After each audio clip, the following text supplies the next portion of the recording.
মাবরুর হজ নবীজি বলছেন যে এইটা ইসলামের 3 নম্বর শ্রেষ্ঠ আমল। কয় নম্বর? 1 নম্বর ঈমান বিল্লাহ, বলেন। 2 নম্বর জিহাদ ফি সাবিলিল্লাহ। 2 নম্বর কি? 3 নম্বর কি? হজ্জাম মাবরুর। এখন জিজ্ঞাসা হচ্ছে মাবরুর হজ কাকে বলে? যেই কাজ করলে আমার হজটা মাবরুর হবে, এটা তো ডেফিনেশন জানতে হবে। মাবরুর হজ কাকে বলে? আমি অনেক সময় আপনাদের বুঝের জন্য বলি, এমন হজ যেই হজের ভিতরে 100টা তাওয়াফ করতে হবে, এমন হজ যেই হজের ভিতরে 40টা রোজা রাখতে হবে, এমন হজ যেই হজে 1 লক্ষ টাকা দান করতে হবে।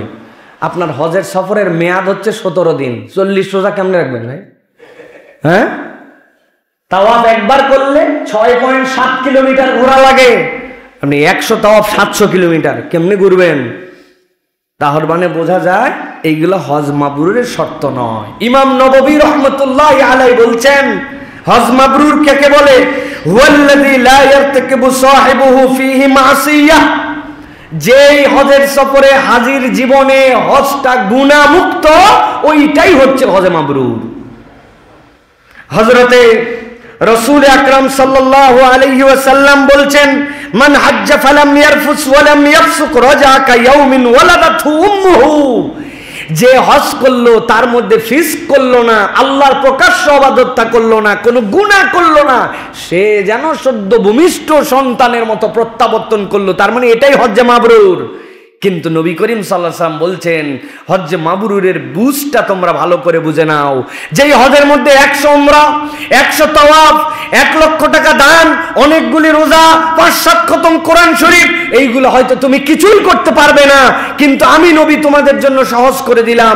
নবী করিম সাল্লাল্লাহু আলাইহি ওয়াসাল্লাম বলছেন বিররুল হজ্জি ইতআমুত তুআম ওয়া তাইয়িবুল কালাম। কারো হজের সফরে যদি অপর ভাইকে খাওয়ানোর অভ্যাস হয় আর তার মুখ দিয়ে যদি নরম কথা বের হওয়ার অভ্যাস হয়, নরম কথা বলে, সুন্দর কথা বলে, আর মানুষকে খাওয়ানোর মেন্টালিটি নেয়, ওই বান্দা 10টা তাওয়াফ করতে পারে নাই, 1 খতম কোরআন শরীফ শেষ করতে পারে নাই, ওই বান্দা হয়তো নফল অনেকগুলি আমল সেখানে করতে পারে নাই, 1000 টাকা খরচ করতে পারে নাই, কিন্তু এই 2 আমলের কারণে আল্লাহ তার জীবনে হজ্জ মাবরুর নসিব করায় দিবেন। সুবহানাল্লাহ।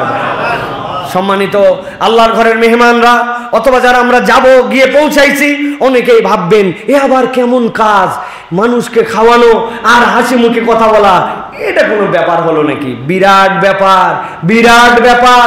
হজের সফরে যে গেছেন, হজের সফরে আপনার মন ভালো থাকে না, হজের সফরে যাওয়ার পরে বিভিন্ন কিছুর না পাওয়াতে আপনার তবিয়ত তেমন হয়, হাজী সাহেবের মুখ যেন গোমরা হয়ে যায়, হাজী মুখ দিয়ে সুন্দর কথাই বলতে পারে না, মানুষের প্রতি বিরক্তি, মানুষের প্রতি খেদ, মানুষের প্রতি এমন ধরনের কথা বলে যেটা বাংলাদেশে থাকতেও ওই মানুষ বলতো না।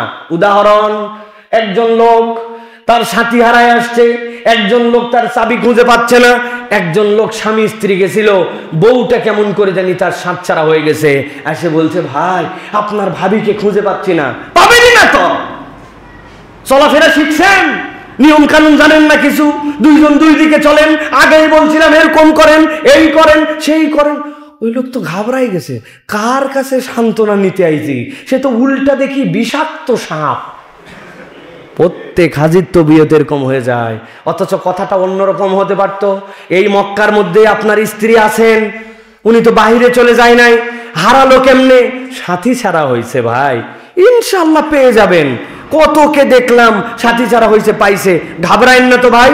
কোন জায়গাটায় হারাইছিল, সাথী ছাড়া হয়েছিল, চলেন তো আমি এই দিকটা একটু দেখি, আপনি এই দিকটা দেখেন। মোবাইল আছে আপনার, আপনারটা নাই, আমার বইয়ের কাছে, আহা নাম্বার মুখস্থ, হ্যাঁ লিখে রাখছি, দেন তো, আমার মোবাইলে ব্যালেন্স আছে।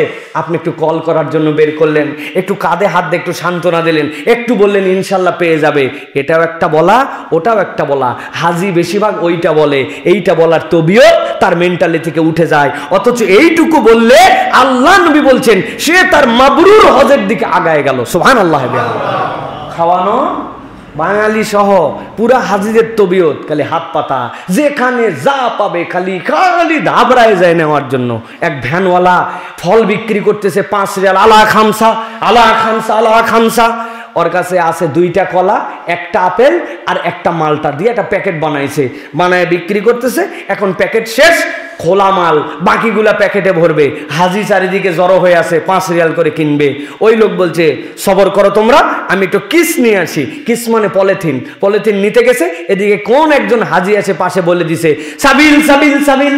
বলা মাত্র লোকজন খামসায়া ও ট্রাকের পিছনে যা মাল ছিল 5 মিনিটে সব নিয়ে চলে গেছে। ও পলিথিন নিয়ে এসে মাথা ধরে বসে পড়ছে, দেখে হাজিল সাবিল বলে তার সব মাল নিয়ে চলে গেছে। না রে ভাই, খালি আপনি নিবেন কেন?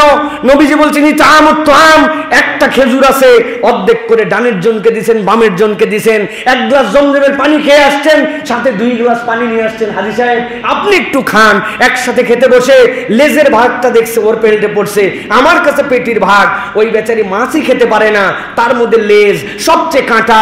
আপনি বলছেন আমি লেজ খাইতে পারি, মাথা খাইতে পারি, পেটি খাইতে পারি, লেজটা দেন তো আমার এই জায়গায়। না না না লাগবে না। আরে মিয়া দেন লেজ। টেনে তুলে নিজের পেটিটা ওখানে দিয়ে দিছে। অন্তরের তামান্না কি? উনি লেজ খেতে পারে না, পেটি খেতে পারে। উনার খাবারও আছে, আমারটা আছে, জাস্ট একটু এক্সচেঞ্জ করে নিছে। খেজুর একটাই আছে, অর্ধেক করে নিছে। একটু মানুষকে খাওয়ানোর জন্য 10, 20, 50 রিয়াল আলাদা বাজেট করে নিছে। নবী করিম সাল্লাল্লাহু আলাইহি ওয়াসাল্লাম বলছেন বিররুল হাজ ইতামুত তাআম ওয়া তিবুল কালাম। ওই ব্যক্তির জীবনে মানুষকে খাওয়ানোর মেন্টালিটি যুক্ত হয়েছে আর সুন্দর করে কথা বলতে শিখছে। আল্লাহ তার হজকে মাবরুর বানায়া তার আমল নামায় জান্নাত লিখে দিবে। সুবহানাল্লাহ। কিন্তু হজের সফরে গেলে অনেক কিছু করার মেন্টালিটি। আসার পরে গল্প দেয় বহু কষ্ট, 30টা তাওয়াফ করছি, 2 খতম কোরআন শরীফ, মঙ্গল সোম রোজা বাদ দেই নাই।